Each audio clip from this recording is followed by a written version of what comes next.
Okay, let's dive into the fascinating, sometimes overwhelming world of Dungeons and Dragons game mastering. Yeah. You're sitting there with a blank page thinking, how do I build an entire world? Populate it with people, weave exciting And stories. keep people hooked. Exactly, keep everyone hooked for not just one night, but months or even years. It can feel like, well, a monumental task. It really can. The sheer scope of creating a living, breathing reality Yeah. for your players is, yeah, it's daunting. And the question isn't just how to start, but how do you sustain that magic session after session?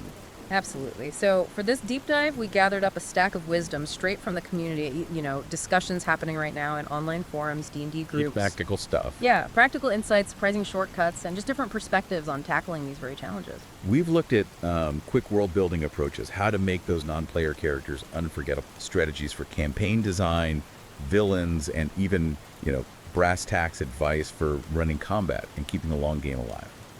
Our mission today is to unpack all that, to distill the most useful nuggets, explore the different ideas people are using, and give you actionable strategies you can literally take to your table tonight. Yeah. Whether you're prepping your first session ever or maybe looking for ways to spice up a long-running saga, these community insights offer some fantastic shortcuts and inspiration. So let's start right at the beginning. Facing that blank page, building the foundation of your world. So one approach that popped up in the sources is this concept of an easy roll guide for world building. The core idea here is speed and focus, quickly generating the essential elements you need for a campaign, right? Adventurers, monsters, key factions, important NPCs. Designed to be fast, pretty comprehensive for a starting point, and even potentially collaborative. Yeah. You could do it with your players. Oh, okay. Yeah, it borrows ideas from other game systems, but sort of tailors them for D&D's, core assumptions. Leans into that fantasy of exploring ruins, fighting monsters. And it kicks off with what it calls foundational truths, which isn't about like deep history necessarily. No, not really. It's more asking core questions about how the very basics of D&D magic, monsters, history function in your specific world. Exactly. The key insight here isn't just asking questions, it's understanding that your world's unique take on these fundamentals is its unique DNA. Okay. This is where your setting starts to feel different. So questions like, whose ruins are these? Are they remnants of a tyrannical empire the player's ancestors overthrew? Or maybe their own fallen civilization. Right, or just ancient, dangerous places nobody really understands. That immediately sets a tone, doesn't it? Totally. And then, who are we at war with? Is it some clearly evil invading force, a simple border dispute, or maybe you're tearing yourselves apart in a civil war? That completely changes the campaign's focus. Yeah, big time. It also asks about magic's role. Is it like integral to society, highly regulated? Like Eberron, maybe. Yeah, something like that. Or is it rare and dangerous, something you scavenge from old places? Or is it wild, feared black magic? And faith too, right? And faith. Is there one dominant church, a whole squabbling pantheon of gods who are actually active?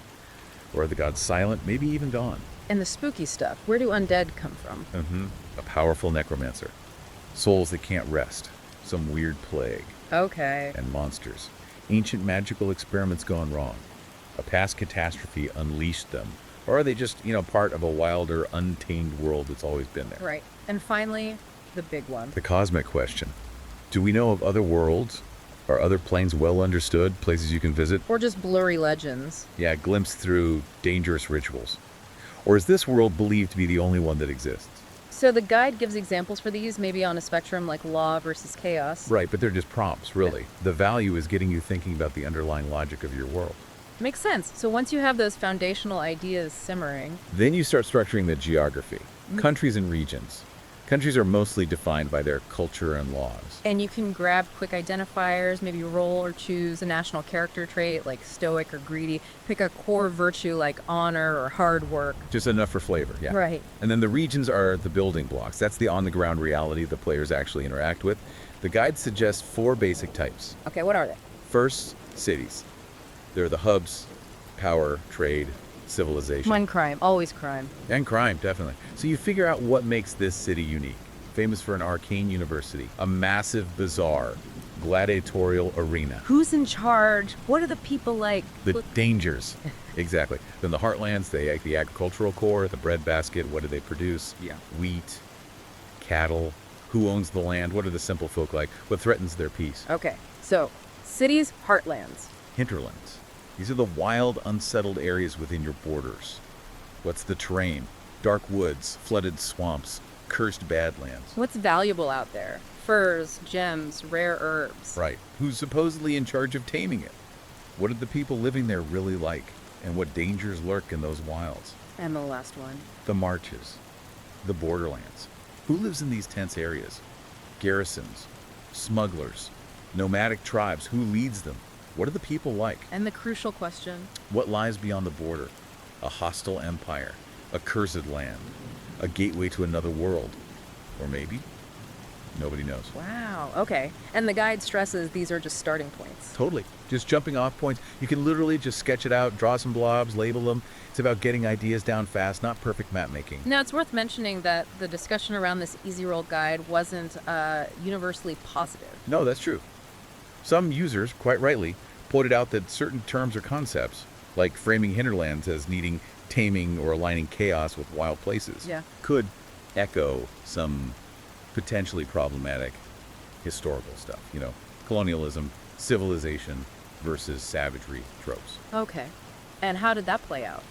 Well, the original author actually engaged with that feedback, which is always good to see. Yeah, They definitely. acknowledged those points were weak spots, mentioned editing the guide. They stressed the intent was just simple, evocative starters for new GMs. But recognized that maybe experienced builders might want different approaches. Exactly.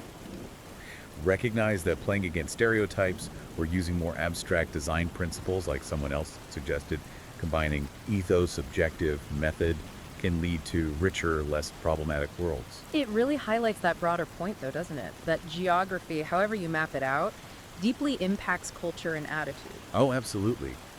Thinking about why the people in the heartlands are different from those in the marches, just based on where and how they live, that's crucial for making the world feel real.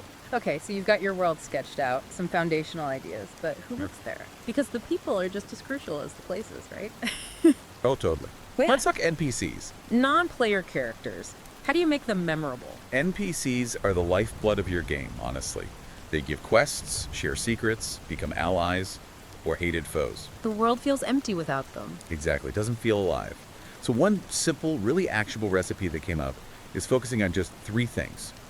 Give them an occupation, a goal, and one exaggerated personality trait. Exaggerate? Yeah, the absolute key here is making that personality trait obvious quickly. Don't be subtle. Turn that dial up to 11, Players only get brief interactions sometimes, so you need to make an impression fast. That example of Crate Battlehammer was great. The Dwarf Yeah. Forge Master. Right. For a player-owned castle. His personality, just curt. He just gave one-word answers. Yeah, always busy, just wanted to get back to work. And the players apparently loved him because he was instantly recognizable and super consistent. Huh. Okay, so beyond that core, occupation, goal, personality. You can add layers. Give them Yeah. a unique quirk or tag, again, maybe turned up high. And crucially, give them a secret. Ooh, secrets. Plot hooks waiting to happen. Totally. The sources had some great examples. Maybe they're having an affair. Maybe they belong to a heretical cult the party really hates. Or spying for someone? Spying for a rival faction, secretly financing an orphanage. Could be for good or evil reasons. Ooh, interesting twist. Hiding a past crime. Or maybe they literally hear voices they think are from a god or a demon. Lots of potential there. So how do you make them feel real, though, if they have these exaggerated traits? Well, think about what drives them. Their motivation is actually more important than just the quirks or the voice. What do they genuinely want? Okay. And let them have lives outside the party's view. The Dard captain who's nearing retirement and worried about his pension. Or the court wizard stressed about some upcoming royal appointment. Exactly. Those little details make them feel like they persist in the world even when the players aren't looking. And they can change based on what the players do. They absolutely can change. Events the party causes should affect them. Unless, you're specifically designing them to be static for some kind of plot twist later, Right. and just hinting at their future plans reinforces their existence beyond this one scene. Gotcha. Any practical tips for, actually performing them at the table? Yeah, some classics came up using unique voices or accents, obviously. Yeah. or giving them a specific physical habit. Maybe they scratch their ear when they're nervous. Or their nose twitches when they lie. Exactly. Little physical tells. Okay. Someone also suggested reskinning personality archetypes from less-known media. Like, don't use Darth Vader, everyone knows him. Right. But maybe use a character from a niche sitcom or a book series players probably won't recognize. It gives you a consistent personality to draw from. Like basing a stuffy gnome headmaster on Chris from Parks and Rec. Yeah. That was a funny one. Yeah. Or mimicking the conversational style of someone famous, like Christopher Walken or Austin Powers. Whatever helps you embody them consistently. What's fascinating here, too, is how much the players make an NPC memorable. Oh, absolutely. You can prep this amazing character, but sometimes it's the random barkeep who stood up to a lord just because the players reacted strongly and kept asking about him. And he becomes the breakout star. Yeah. Tying NPCs directly to player backstories and goals is also incredibly potent. That guarantees engagement. Yeah, I bet. Did the sources mention more complex methods? They did, yeah. There was talk of frameworks like needing, 3 major details, 4 minor, 2 personality details. Sounds like a lot for every NPC. It can be. The simpler advice seemed to resonate more for creating many quick NPCs. And the idea of just creating a few realistic feeling NPCs, seeing which ones the players latch onto, and then developing those ones further. Oh, that feels very practical. Yeah. Treat the ones who stick around like main cast members in their own right. All right, so you have your world, you have its people. How do you make things happen? How do you weave a story that keeps players invested? Campaign arcs, villains, and making sure player actions actually matter. So a strategy for designing campaign arcs that came up is this. First, flesh out a specific place and its key people, a city, a region, whatever. Give those important NPCs conflicting goals. Okay. Setting up some tension. Exactly. Then introduce a matchstick. A matchstick? What's that? It's the inciting incident. It's some outside force or factor that just upsets the delicate balance you've established. Something the existing powers in that place weren't fully prepared for. Ah, okay. Like throwing a match into kindling. Precisely. The example used was imagining a place where drow and surface elves have this uneasy peace. Okay. The matchstick could be a sudden resurgence of fanatical Loth zealots who start operating in the area, stirring up trouble. They're the outside force disrupting the status quo. And that conflict becomes the story engine. It drives that initial arc, yeah. Gotcha. Shifting gears to antagonists, the villains. Always important. One powerful perspective shared was that villains often aren't just evil for evil's sake. They see themselves as the heroes of their own stories. Interesting take. They're acting on motivations they see as justified, or maybe necessary. And crucially, they are active in pursuing their goals, which inherently puts them in conflict with the players. Maybe they need the same artifact, or the villain captured an NPC the players care about. So how do you make them memorable and personal, not just generically evil? Make them hateful by affecting the players or the people and places they care about in personal ways. Okay, like what? Think smugness, insults, targeting their favorite tavern, stealing a beloved, maybe even non-magical item, things that feel personal. That comparison to Harry Potter really jumped out, hating Umbridge more than Voldemort. Exactly. Voldemort is world-scale, impersonal destruction. Umbridge is personal, bureaucratic, infuriating evil directed right at the characters you're invested in. Both are villains, but one feels way more viscerally hateful. Right. That's the sweet spot for player engagement, often. Okay, but how do you keep these great villains alive when players are well known for solving problems with pointy things? Yeah, keeping them around for multiple encounters is a common challenge. The sources suggested a few tactics, having them operate indirectly through minions most of the time. So they're not always on the front lines. Right. Giving them reliable escape abilities, teleportation, invisibility, things like that. Or creating situations where capturing the villain means sacrificing something else important. Ah, the classic Superman dilemma. Save Lois or stop the bomb. Exactly that kind of thing. And villains can just emerge sometimes. Yeah, interestingly, if certain enemies survive or escape earlier encounters, maybe they develop a grudge against the party. They could rise through the ranks of whatever organization they're part of and become recurring, more powerful antagonists organically. I like that. What about the untouchable villain idea? Yeah, that came up too. Maybe they're protected by law or nobility or even divine favor. So direct attack is super risky. It might even turn the players into the bad guys if they just try to, murder Hobo, the corrupt countess. Right, consequences. Or The villain is hidden, pulling strings from behind the scenes like a Moriarty figure. Okay. They might initially see the PCs as just annoyances, sending low-level thugs. But as the party gets more effective, the villain's response escalates, framing the party for crimes, targeting their allies, maybe harming their loved ones, gets personal fast. So all this storytelling, villains, plot, it feeds into player agency, right? Absolutely. Player agency. Defined basically as players' decisions and actions having a meaningful impact on the fictional world and the story. This is so core to what makes tabletop RPGs different from, say, a video game. Totally. You aren't just pressing buttons in a pre-programmed world. If a player has some wild idea and you run with it and it actually changes things, that's agency. And the opposite is the GM just overriding what the player wants. Yeah, like saying you accidentally opened the door when the player explicitly said they didn't want to touch it. That kills agency. Right, but isn't there sometimes a tension between the GM's prep and letting players do anything? Yeah, that's a common discussion. Some DMs run pure sandboxes where agency is king. Others prefer more structured narratives. But the key thing is, respecting prep and respecting agency aren't mutually exclusive. How so? A GM can absolutely have a planned scene or a plot beat ready to go, but also be ready to adapt it based on what the players choose to do. The important part is that those choices have consequences, even if they lead away from the expected path. So having a plan isn't bad, it just needs to be flexible. Exactly. And having a primary path prepared is just efficient, really. It helps keep things moving, especially for groups that don't want total freedom. And hey, unused prep, you can always recycle it later. Good point. Okay, speaking of keeping things moving, let's talk about the practicalities of running the game itself. Balancing encounters, keeping long campaigns interesting. Right, the nuts and bolts. The sources didn't pull any punches here, acknowledging that D&D 5e's official encounter building rules can be, let's say, troublesome. Huh.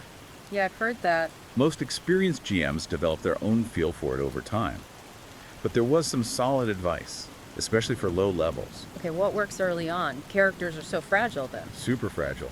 Specific crucial advice was, don't go much above challenge rating 14 per creature, maybe CR 12 at most for a single foe. Don't use significantly more enemies than players. And watch the damage output. Keep individual attacks below 7 damage if you can at level 1. 4 goblins sounds easy, but it's not at level 1. Oh, it's genuinely a tough fight. Seriously. And there was an interesting argument for running easier encounters more often. Yeah, the idea being it keeps the game flowing better. It prevents that 5-minute adventuring day where players feel they have to take a long rest after every tiny skirmish because they used up all their resources. And lets them feel powerful sometimes. Right, which is fun. Players like succeeding.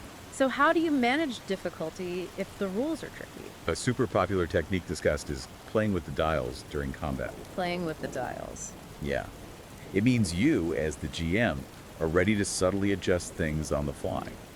Monster HP, maybe their damage output, maybe even adding or removing a minion quietly. Based on how the fight is going. Exactly. Is it exciting? Is it a slog? Is the party getting demolished unexpectedly, or are they steamrolling it too easily? You read the room and prioritize making it fun over sticking perfectly to the pre-written stats. That makes a lot of sense. What about deadly threats, though, especially at higher levels? Well, the consensus seemed to be that at higher levels, an encounter labeled deadly by the rules often isn't actually lethal for a well-played party. Okay. Players can usually handle more than the map suggests, especially if they're smart about it. Using tiered XP budgets for boss fights was one suggestion, like a tier 1 boss might use 50% of the party's daily XP budget, but a tier 4 climactic fight could push 90%. So a 7th level party might actually be ready for that beholder. If they play smart, Yeah. they might surprise you. And there was a really practical narrative tip, too, about warning players. Oh yeah, this was great. If the party faces a truly overwhelming foe, something way beyond their current power level, just tell them. Like Gandalf and the Balrog. Exactly like Gandalf. This foe is beyond any of you. It makes narrative sense. Experienced adventurers would likely sense immense power, and it prevents a frustrating, pointless total party kill. It creates a cool moment of needing to retreat instead. Okay. And similarly, if a legendary creature has legendary resistance, just tell the players. Experienced characters would know about famous monsters of legend and their capabilities. It stops players wasting their best spells on an obvious save. Saves frustration all around. Okay, finally, let's pull it all together. Keeping those long campaigns interesting session after session year after year. Yeah, the long haul. Consistency was highlighted as absolutely key. Just playing regularly. Play it frequently, yeah. Ideally weekly, if possible. It just helps players stay connected to their characters, to the ongoing plot threads, to each other. Player buy-in and a reliable schedule make a huge difference. And circling back to NPCs and story. Integrating player backstories and goals directly into the main plot is just incredibly powerful for long-term engagement. That example someone shared, the monk searching for his lost family. And finds out they're tangled up with the main villain. Yeah. Because the DM specifically wove his backstory quest into the overarching plot. That's peak engagement. That player is invested. So you need to encourage players to share those deep aspirations, right? Not just, I want a magic sword. Exactly. What are their characters' deep desires? Their grudges? Maybe they hate a specific organization, like the Spooky Boys in that funny example. Those personal hooks give you endless material. And structure helps too, right? Not just one giant plot. Yeah, structure helps sustain momentum. Think of it maybe as a series of smaller arcs that build towards a larger overarching plot. And the stakes escalate as the characters level up. There is that suggested progression framework. All right, levels 1 to 4 are about the PCs, learning about themselves and each other. 5-9, learning about the local area. 10-13, the wider world opens up. 14-16, they might start actively changing the world. And 17-20 is the end game, the final outcome, saving the world itself, potentially. That provides a nice sense of scale over time. It does. But ultimately, the sources really emphasize that running a long-term, enjoyable campaign isn't just the GM's job. It's a shared responsibility. Exactly. It takes collaboration, players and the DM working together to tell a compelling, dynamic story. So, wow, we've covered a lot of ground, tackling world building with those foundational questions and building blocks. Crafting memorable NPCs using simple recipes and hidden depths. Weaving story arcs with matchsticks and personal villains, making sure player agency matters. And managing the game at the table and counter adjustments, focusing on long-term stuff like consistency and player buy-in. And it's important to remember, these aren't strict rules set in stone. Not at all. They're tools, ideas, different perspectives drawn from the collective wisdom of the community. You pick and choose, adapt them, combine them in ways that fit your style and your group. Think about which of these ideas really clicked for you listening. Was it that matchstick concept for kicking off a plot? Or maybe giving every NPC a secret, that playing with the dials idea for combat. Yeah. Or just the permission to sketch your world and focus on the vibes. These are concrete things you can try out maybe in your next prep session or even right at the table. And here's a final thought to chew on, kind of building on some of this. If, as some of these discussions suggest, the most hated, the most memorable villains are often the ones your players personally react to and basically declare villainous, even if you didn't initially plan them as the big bad. What does that tell you about the kinds of stories they actually want to tell? And what unexpected corners of your world, or which seemingly minor NPCs, might actually matter most to them?